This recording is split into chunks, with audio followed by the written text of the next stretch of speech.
मैं तो तेरे पास में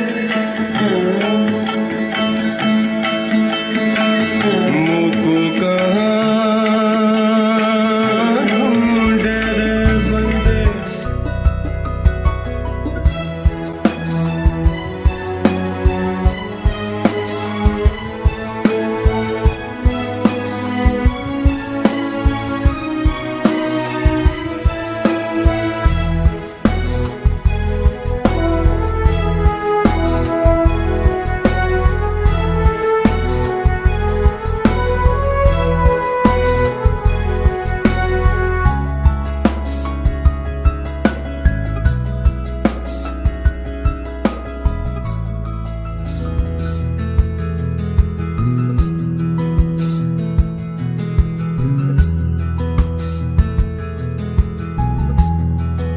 सुन नहीं सकती, देख नहीं सकती, बैठ नहीं सकती, खा नहीं सकती, ऐसे कई बच्चे हैं मल्टीपल डिसेबिलिटी। मेरे को 6 साल हुए, 6 साल हुए, तो ऐसा लग गया कि मैं आज ही आई हूँ। मैं मुंबई की हूँ दादा आपकी नानी। अच्छा, हाँ, 18 साल से हूँ यहाँ। अच्छा, क्या नाम है मेरा आपका? नाम आशा परदेसी शर्मा है।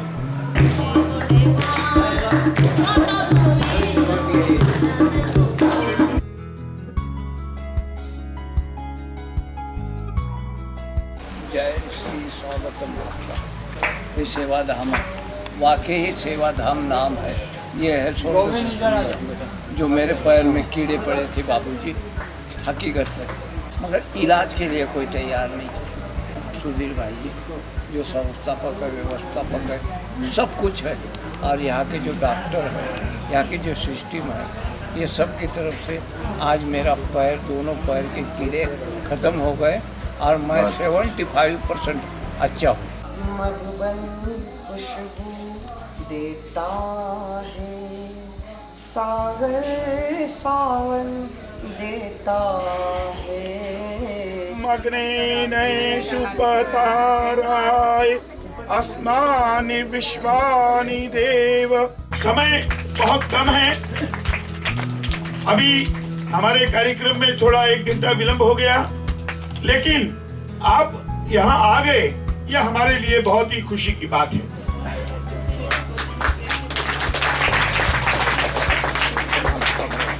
आप हाथ लगाएं।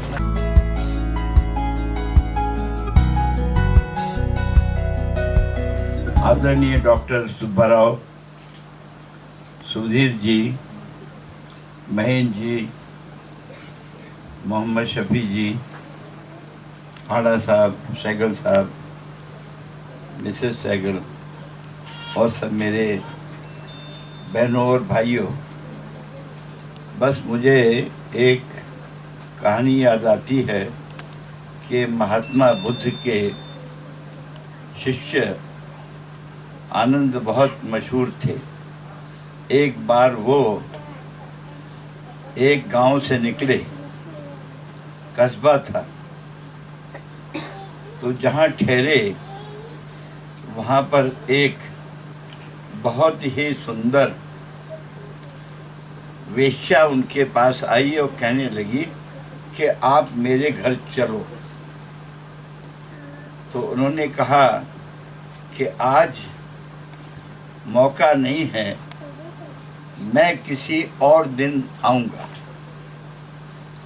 कुछ साल गुजर गए और उसके बाद जब आनंद उसी रास्ते से निकले तो जहाँ वो ठहरे थे वहाँ उन्होंने किसी महिला के कराहने की आवाज़ सुनी। और उस समय क्या होता था कि जिसको भी चेचक होती थी उसको गांव के बाहर रख देते थे। तो उसी वेश्या को चेचक हुई थी, इसलिए गांव वालों ने उसको बाहर वहीं रख दिया।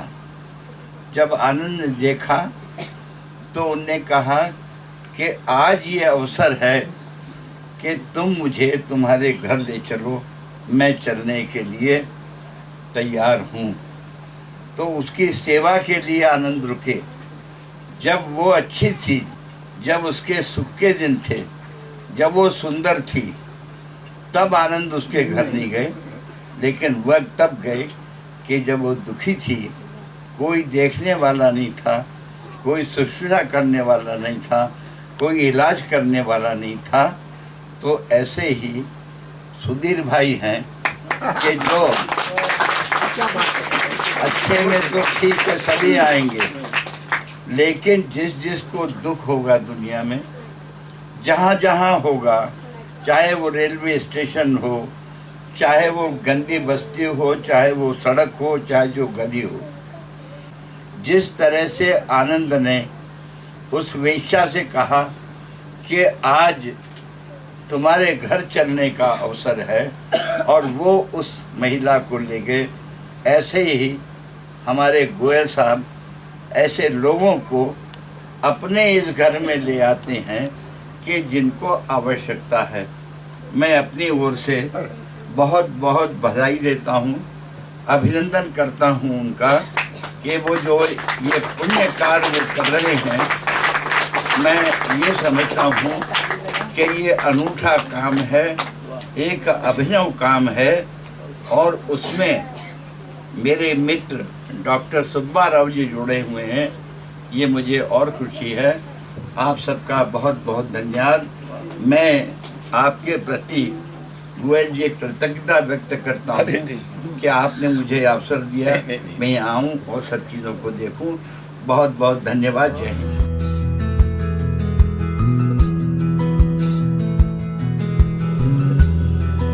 कोई यहाँ 20 साल से है, कोई यहाँ 10 साल से है, कोई 15 साल से है, कोई 5 साल से है।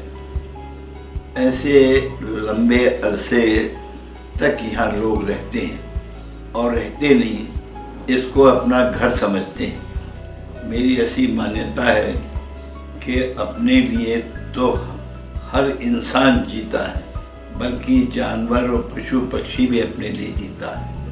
लेकिन असली मानव और मनुष्य वो है जो दूसरों के लिए जीता है। सुधीर भाई अपने लिए कम जीते हैं, लेकिन दुखी मानवता के लिए अपना पूरा समय लगाते हैं।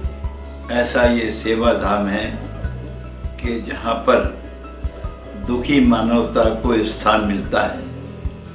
आज मानव मंदिर का जब शिलान्यास मैंने और सुब्बा राव जी ने किया, तो हमें बड़ी प्रसन्नता हुई कि बाकी तो मंदिर होते हैं भगवान के, लेकिन सुधीर भाई ने मानव का भी मंदिर बनाया है। और मैं समझता हूँ कि सारे मंदिरों की अपेक्षा मानव जो मंदिर है उसकी श्रेष्ठता सबको स्वीकार करना पड़ेगी। मैं सुधीर भाई को अपनी ओर से बधाई देता हूँ, उनका अभिनंदन करता हूँ कि वो मानव सेवा में जुटे हुए हैं। मैं समझता हूँ कि कबीर जो कहते थे, और लोग जो है काशी में मरना चाहते हैं, लेकिन कबीर मकसद में जाके मरे। तो कबीर ने यही कहा था कि इंसान में ही भगवान बसते हैं, काहे को मंदिर की पूजा करने जाते हो, यहाँ आके देख लो, आपको असली भगवान मिल जाएंगे। मैं समझता हूँ कि कबीर के परंपरा को सुधीर भाई आगे बढ़ा रहे हैं, वो ऐसी सेवा करते रहें, दीर्घायु हों सब परिवार, ऐसी मेरी उनके प्रति शुभकामनाएं।